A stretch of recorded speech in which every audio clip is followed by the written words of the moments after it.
Filimbi ya mwisho katika mchezo huu ambayo imepulizwa na mwamuzi wa mchezo huu. Mnyama Simba anafanikiwa kutinga katika hatua ya makundi michuano ya klabu bingwa barani Afrika baada ya matokeo ya sare tasa dhidi ya Nsingizini ya Eswatini. Simba anakwenda katika hatua ya makundi kwa faida ya magoli matatu ambayo aliyapata ugenini kule Eswatini katika mchezo ambao ulipigwa juma lililopita. Wadau pamoja na mashabiki wa timu ya Simba wanazungumza nini baada ya dakika 90 kumalizika na Mnyama Simba kutinga katika hatua ya makundi kwa mara 7 mfululizo akitinga katika michuano ya CAF. Tuingia makundi ili tuendelee na tuingia robo finali. Na robo finali lazima ushinde mechi zaidi ya 3.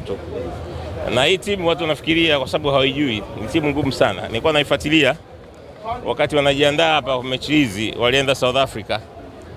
Waliwafunga Sekokune United, walifunga timu gani ya South Africa, walifungwa na Mamelodi 2-1.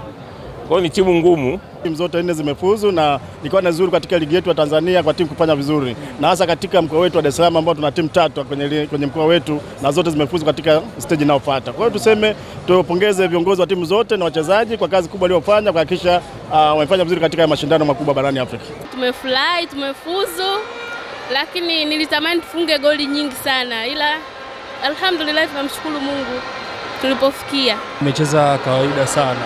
Of course target ni kwenda group stage, kitu ambacho tumeachieve, lakini nafikiri coach anatakiwa afanye kazi kubwa sana kwa sababu tumecheza na timu ambayo ni ya kawaida, lakini tunapokwenda kwenye makundi kidogo timu tunataka kucheza nazo ambazo zinakuwa ni heavyweight.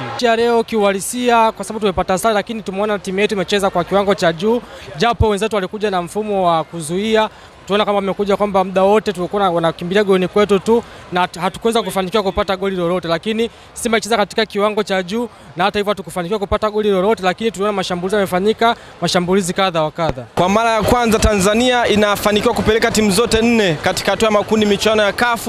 Singida Black Stars na Azam FC wanakwenda katika hatua ya makundi michuano ya kombe la shirikisho barani Afrika. Young Africans na Mnyama Simba wanakwenda katika hatua ya makundi michuano ya klabu bingwa barani Afrika. Ni fahari kwa Tanzania.